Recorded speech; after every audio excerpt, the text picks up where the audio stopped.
is to control inflation, because the best way to help growth in the long term is to have a strong and stable dollar. But that is not the congressional mandate that Ben Bernanke has. I pity the poor guy to have to be operating under that terrible statute that puts him in this kind of absurd position. This is a man who made his career studying the Depression.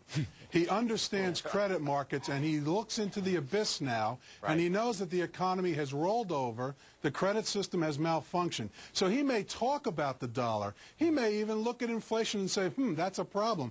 But everyone knows that he has no clothes. He will do nothing about this. And all he does in congressional testimony is encourage them to make bad policy decisions to bail out every part of the economy because he knows how bad it's going to get. I just think that, Joe, I agree with you, buddy. I think there's an attitude here. That's all I'm saying. There's an attitude. No, he's clueless. He is absolutely clueless. And I think Don Luskin is right. I personally am looking for love in all the wrong places. Hang on. We got to go and let's focus on Fannie and Freddie. We got Chris Whalen's a great old friend. His family's a great friend. We got Steve Moore, a regular contributor to the show.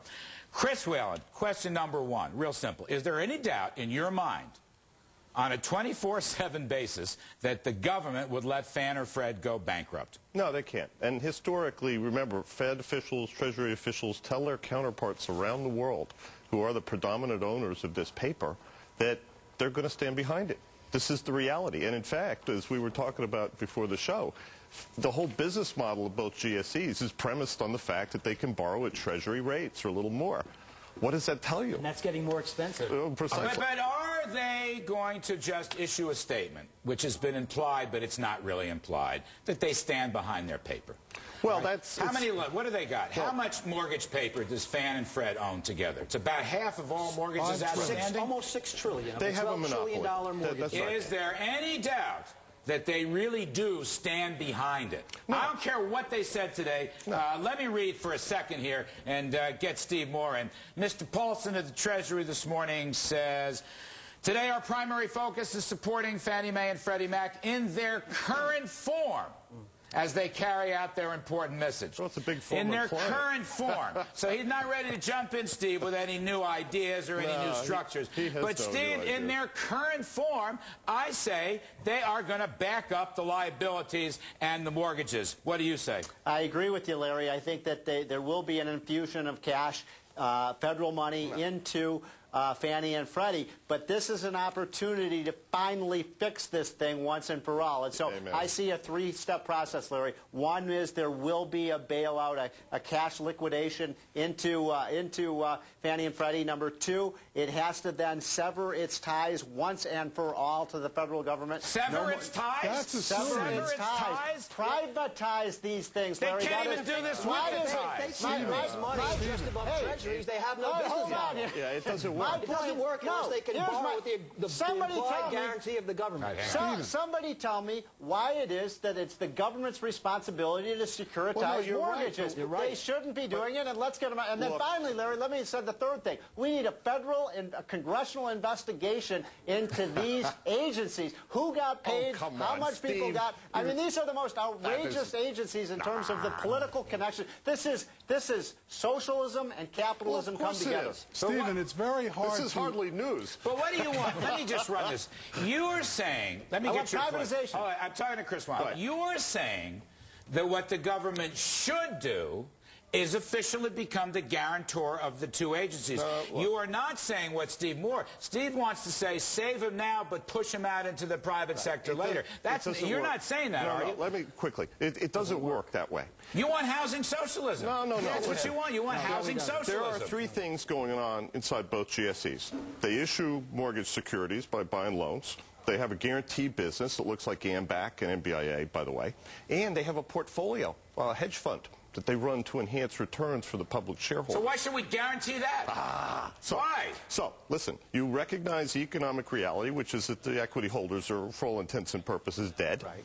You nationalize this thing. Nationalize? No, but listen. That's a big word. No, but listen. You get rid of the hedge fund. You get them out of the portfolio business. So all you're left with is the guarantee book and the conduit.